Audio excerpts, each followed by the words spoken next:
C'est marrant. J'ai l'impression que je suis déjà venu ici. Peut-être parce que t'es déjà venu? Non, je te jure, j'ai vraiment l'impression que je suis déjà venu.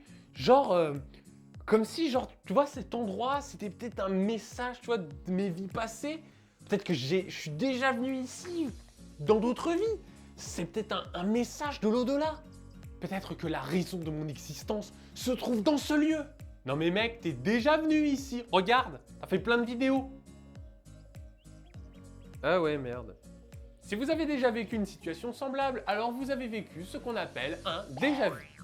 Non mais, on n'est pas abrutis, on sait ce que c'est. Toi, un jour, ça va mal aller. Générique en attendant.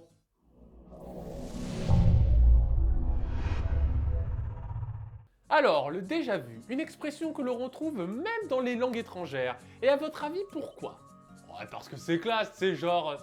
Ah yes, I see, that's a déjà-vu. Non, parce que c'est un médecin français qui a découvert cela et qui a donné le nom de déjà-vu en 1876. Il s'agit du médecin Émile Boirac. 67% des personnes ont déjà été atteintes de cette paramnésie. Et il est vrai que lorsqu'on en est atteint, eh bien on croit dur comme fer qu'on a vécu cette situation. On y croit du fond des tripes, on se dit que non, c'est pas possible, j'ai vraiment vécu ça. Mais est-ce que c'est grave, docteur? Quoi de neuf, docteur? Serait-ce un début d'Alzheimer? Un signe du déclin de notre mémoire? Qu'est-ce que c'est? Rassurez-vous, ça n'a rien de grave. Sauf si vous avez eu la sensation d'un déjà-vu comme quoi vous vous êtes inscrit sur mon site, mais qu'en réalité vous ne l'avez pas fait. Dans ce cas-là, oui, c'est vraiment très grave. Et il faut remédier à cela tout de suite. Hormis ce cas-là, c'est un phénomène tout à fait banal, qui n'a aucune gravité, mais dont nous avons encore un petit peu du mal à trouver une explication unanime.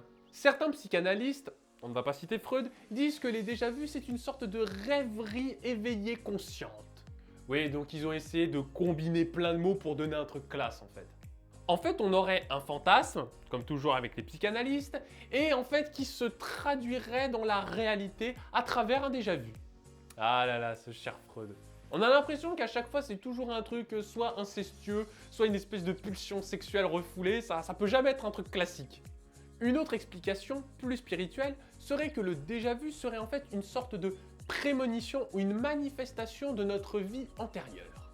Bon, on s'est tous dit lorsqu'on a vécu un déjà-vu que peut-être c'est une autre personne, peut-être un autre moi qui aurait déjà vécu cette situation par le passé, et voilà, on se dit peut-être que c'est une expression de nos vies d'avant. Maintenant, pour les explications plus scientifiques, plus neurologiques, il y a encore plusieurs théories en vigueur. Cependant, la théorie la plus populaire serait que le déjà-vu est tout simplement une erreur dans le processus d'encodage des informations. Explication, please? Quand nous sommes confrontés à un déjà-vu, nous avons encodé l'information 2 fois à quelques millièmes de secondes d'écart. Cependant, une des informations passe par la mémoire à long terme au lieu de passer par la mémoire à court terme. Ainsi, nous avons une information qui va directement dans la mémoire à long terme comme si nous l'avons vécue depuis très longtemps alors que ce n'est pas le cas. Ensuite, quand l'information à court terme arrive, il y a une sorte de bug entre l'information à court terme et l'information à long terme. Pour faire plus simple, c'est une sorte de dysfonctionnement entre l'inconscient et le conscient, ce qui explique que nous avons cette sensation de déjà-vu. D'accord, mais c'est quelle partie de notre cerveau qui du coup a fait ce mauvais processus d'encodage?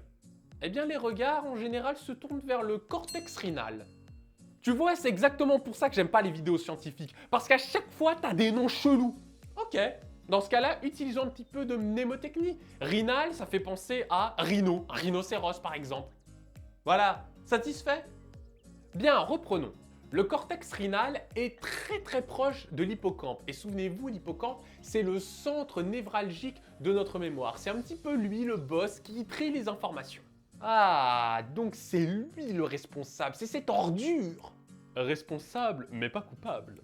Alors finalement, responsable quand même. Responsable, mais pas coupable. Mais comment on a fait pour trouver que c'est le cortex rhinal qui serait peut-être responsable des déjà-vus? Eh bien pour savoir ça, les scientifiques ont stimulé le cortex rhinal grâce à des impulsions électriques sur des patients épileptiques. Oula, c'est pas un peu dangereux? Non. Enfin j'espère.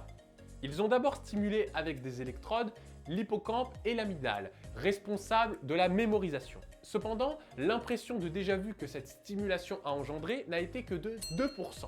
En revanche, lorsqu'on stimule le cortex, on passe à 11%. Alors certes, ce n'est pas monstrueux, mais quand on sait que l'hippocampe et l'amygdale sont les principaux responsables du processus de mémorisation, on peut se douter que le cortex rénal a peut-être un rôle plus ou moins important dans les impressions de déjà-vu.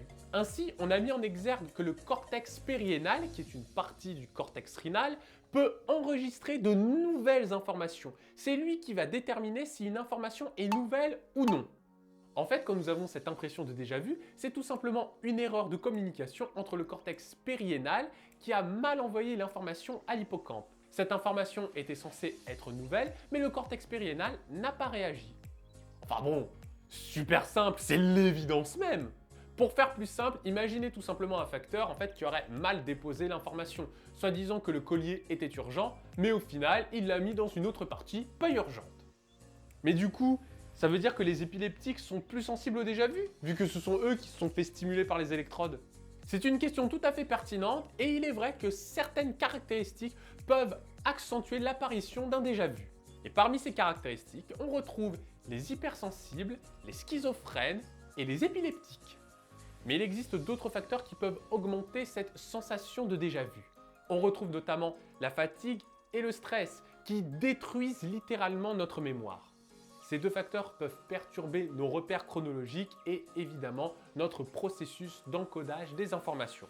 Alors maintenant, quand vous aurez une sensation de déjà-vu, au lieu de vous dire « Non mais je te jure que j'ai déjà vécu ça », dites-vous plutôt « J'ai peut-être dû subir une électrostimulation particulière sur mon cortex périhénal. Du coup, l'information n'a pas été transmise à mon hippocampe. Donc malheureusement, j'ai envoyé la mémoire à long terme au lieu de la mettre dans la mémoire à court terme. » Pardon ? Oui, c'est normal, tu n'as rien compris à ce que j'ai dit. Non mais c'est normal, toi. Toi et moi, nous ne sommes pas du même monde, tu vois. Moi, je m'intéresse, tu vois, au fonctionnement de l'esprit humain, toi, c'est... Enfin, toi, c'est toi, quoi. Voilà, une situation tout à fait normale. Quoi qu'il en soit, si ça vous a plu, n'hésitez pas à partager cette vidéo, à vous abonner à la chaîne, à vous abonner sur mes autres réseaux. Et sur ce, je vous dis adios, mes mémos.